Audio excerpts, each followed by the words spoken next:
Well, good morning, good people. Mark Holmes here, and as always, I want to say thank you all for watching, commenting, subscribing, and being part of the Joe Boo Sports Report, as well as Joe Boo's Day Job. And let me say early, happy Father's Day to all the fathers out there. Hopefully, you've been a good father and have been there for your kids. If you didn't, that's your loss. I can't think of anything that has been greater than watching my kids grow and being part of their lives.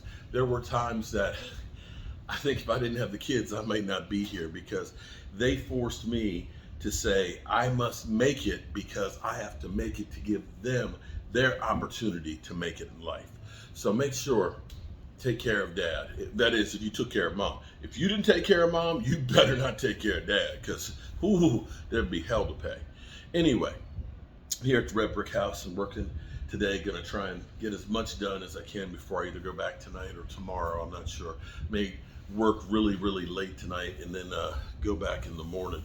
But we'll figure that out. In the meantime, I'm sitting here. It's nice because I got the windows open, the air circulating, I got the television on, and listening to YouTube and the different Dallas Cowboys podcasts and stuff. And the questions out there are, running back, do we bring Zeke back? Or do we look at Ronald Jones and say, is Ronald Jones good? Cowboys offensive line, who they can no longer say is the best offensive line in our division. The Eagles far and away have the best offensive line. Yes, I'm giving you Eagles some credit. The bigger question is what will the Dallas Cowboys lineup be on offensive line? And, or will it be good enough to compete? Also, will Tyler Smith be guard or tackle? Will Terrence Steele be back 100%? Now, going to the running back situation, going back to Dak Prescott situation,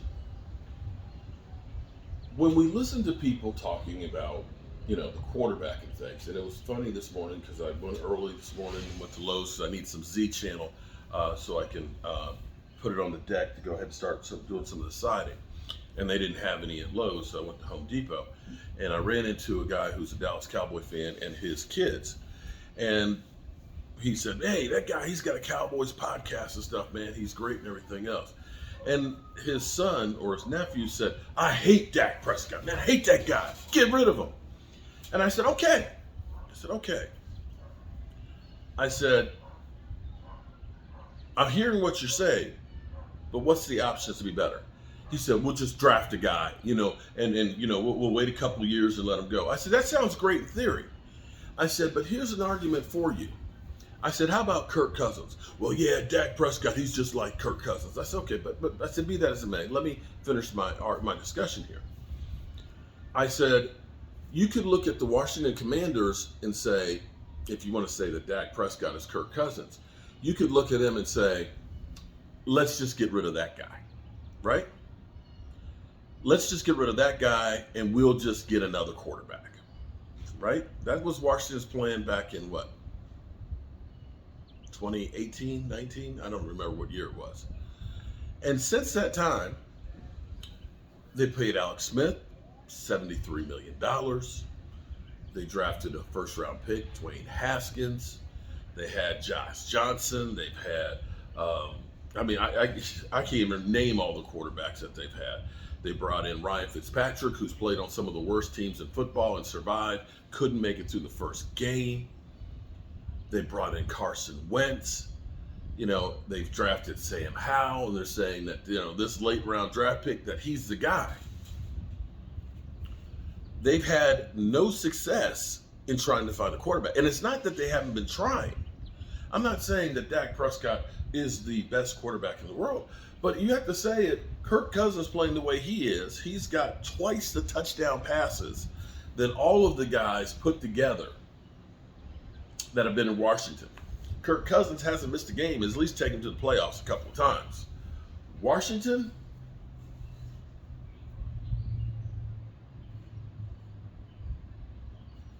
so that could be you with Dak Prescott. So I said, maybe Dak is not the greatest quarterback in the world. He's not Joe Montana and all that. But right now, A, he's got a no trade clause. B, he's got a $59 million hit next year, so you have to extend him. Or if you cut him, you take a $61 million in dead money and have no quarterback and no money to get one. So you've got Dak Prescott, so you can say, I hate him all you want. But what you have to do is do everything you can to make him successful. Yeah. So that is take care of your offensive line. And your offensive line is, let's be clear, where it all starts. You talk your play calling. You do the things he's good at. Things like moving the pocket, bootlegs, no huddle, 12 personnel. You do less of the things that he's not as good at. Things that are more percentage of having turnover-worthy plays. You surround him with as much talent as you can. Better guys than Noah Brown and a hobbled Michael Gallup. These are all things that will make a quarterback better. Because I'm going to ask you, do you think if you took the Philadelphia Eagles, this is a hypothetical question here. There's no way to find out for sure. But if you took our offensive line with all of the trauma that we had, losing basically 2 tackles, and Terrence Steele and Tyron Smith, not having a good left guard. If you took the offensive line we had last year and put them on the Eagles and ended up putting Michael Gallup and Noah Brown as number 2 and number 3 receivers, do you think the Philadelphia Eagles go to the Super Bowl with Jalen Hurts as the quarterback?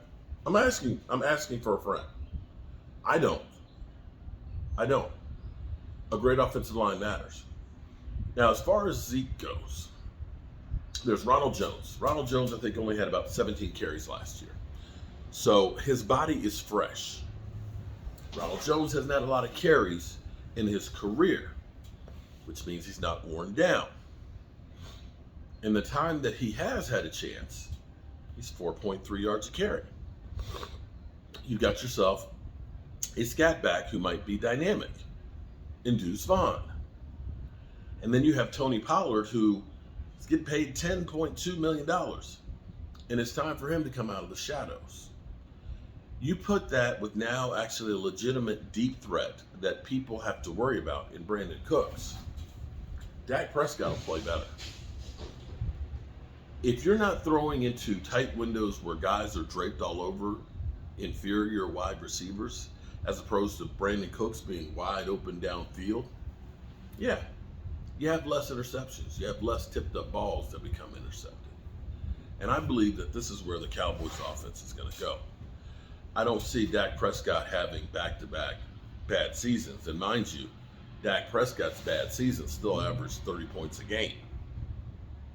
So if he's only a little bit better than that, and we can keep the offensive line healthy, this team will really be able to go and do some stuff.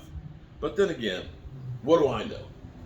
I am a grease cook handyman working on an old house that should have been bulldozed over. I don't know, Jack. But I know one thing. I love this house. This house is becoming a home. All right, good people. I got work to do.